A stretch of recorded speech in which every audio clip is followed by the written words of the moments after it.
ఈ movie collections ఎంత వచ్చినా నాకు సంబంధం లేదు. ఆదికి అయితే ఇది కంబ్యాక్ ఫిల్మ్. ఇంత నీట్ అండ్ క్లీన్ ఆది మూవీ చూసి చాలా ఇయర్స్ అయిపోయింది. సో డెఫినెట్ గా ఇది ఆది కంబ్యాక్ ఫిల్మే. కంటెంట్ వైజ్ బాగుంది, డీసెంట్ మూవీ. అనుకుంది ప్రాపర్ గా తీశారు.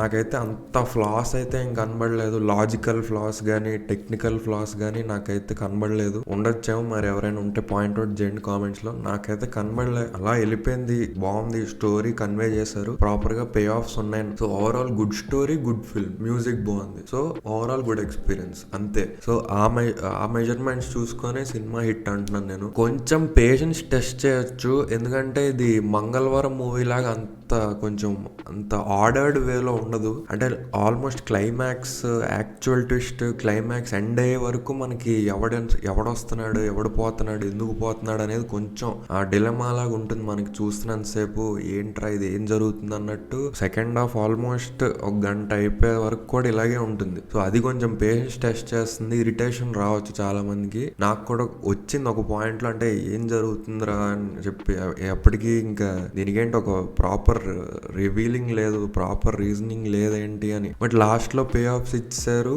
అంతా బాగానే ఉంది. యాక్టింగ్ అందరిది బాగుంది, మ్యూజిక్ బాగుంది, స్క్రీన్ ప్లే బాగుంది, story good story, different story. చాలా ఇంకేం కావాలి, మూవీ హిట్. మేబీ మంగళవారం అండ్ బెదుర్లంక మూవీస్ తో ప్రాబ్లం ఇదే అయి ఉండొచ్చు. అదేంటంటే మూవీ స్టార్టింగ్ టు ఎండ్ వరకు ఒక వేలో వెళ్దు. సెకండ్ హాఫ్ నుంచి కొంచెం వేరే ట్రాక్కి వెళ్ళిపోతే స్టోరీ డైవర్ట్ అయిపోయి వేరేది మెయిన్ పాయింట్ అయిపోతుంది. బట్ ఇక్కడ అలా కాదు, ఫస్ట్ నుంచి లాస్ట్ వరకు ఒకటే మెయిన్ పాయింట్, దాని చుట్టూనే తీసుకెళ్లారు. లాస్ట్ కి అదే మెయిన్ పాయింట్ గా రివీల్ చేసి అలాగే ఎండ్ చేశారు. సో ఇది ఒక కన్సిస్టెంట్ గా ఉంటుంది. మంగళవారం బాగుంటుంది యాక్చువల్ గా.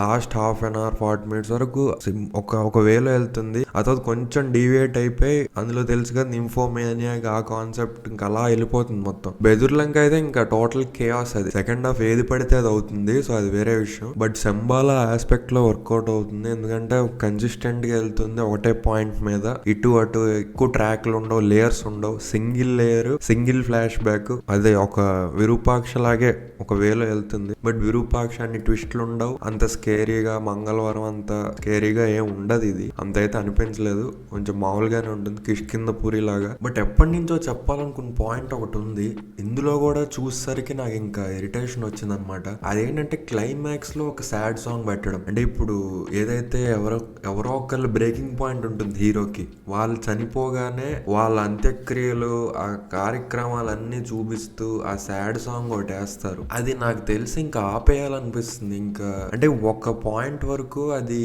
ఎమోషన్ ఇంకా ఎన్హాన్స్ చేయడానికి పెట్టేవారు. సడన్ గా వస్తుంది మనకేంటంటే అప్పటికే ఆ మనిషి చనిపోయడం బాధలో ఉంటాం, ఇది ఇంకా బాధ పెట్టేసి ఎమోషన్ లాగేద్దాం, ఏడిపించేద్దాం అని ఉండేది. ఆ తర్వాత ఇంకా ఓకే ఇక్కడ ఒక సాంగ్ వస్తుంది అన్నట్టు అయిపోయింది. ఇప్పుడు ఈ పాయింట్ లో అయితే అసలు నాట్ నెససరీ, ఎందుకు వస్తుందిరా సాంగ్ అని ఉంది ఇప్పుడు. అంటే ప్రతి మూవీలో ఒక టెంప్లెట్లు అయిపోయింది. మీకు మంగళవారం అయినా, బెదుర్లంక అయినా, విరూపాక్ష, ఇలాంటి హారర్ బేస్డ్ ఫ్యాంటసీ మూవీస్ కానీ, మిస్టరీ థ్రిల్లర్స్ అన్ని చూసుకోండి, శబ్దం ఏదైనా కానీ లాస్ట్ లో ఒక సాడ్ సాంగ్ పెడతారు. అంటే హీరోకి కొంచెం క్లోజ్ అయ్యి ఆ ఊర్లో ఎవరో క్లోజ్ అవడం, చనిపోతారు, అప్పుడు హీరోకి బ్రేకింగ్ పాయింట్ అవుతుంది, అప్పుడు క్లైమాక్స్ స్టార్ట్ అవుతుంది అనమాట, యాక్చువల్ క్లైమాక్స్. సో అప్పుడు ఒక సాంగ్ వేస్తారు, వాడు అంత్యక్రియలు చేయడం, కార్యక్రమాలు చేయడం, సాగనంపడం, అస్థికలు కలపడం, ఇవన్నీ బాడీని కాల్చడం, ఇవన్నీ చూపిస్తూ ఒక సాడ్ సాంగ్ వేస్తారు. వీళ్ళు ఏడవడం, ఊర్లో వాళ్ళందరూ ఏడవడం. అదేంటంటే ఒక పాయింట్ వరకు ఓకే,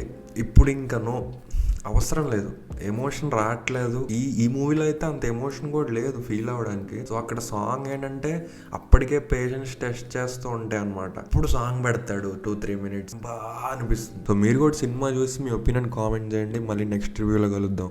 అంతవరకు ఎంజాయ్ చేయండి. ఉంటాం మరి, బాయ్.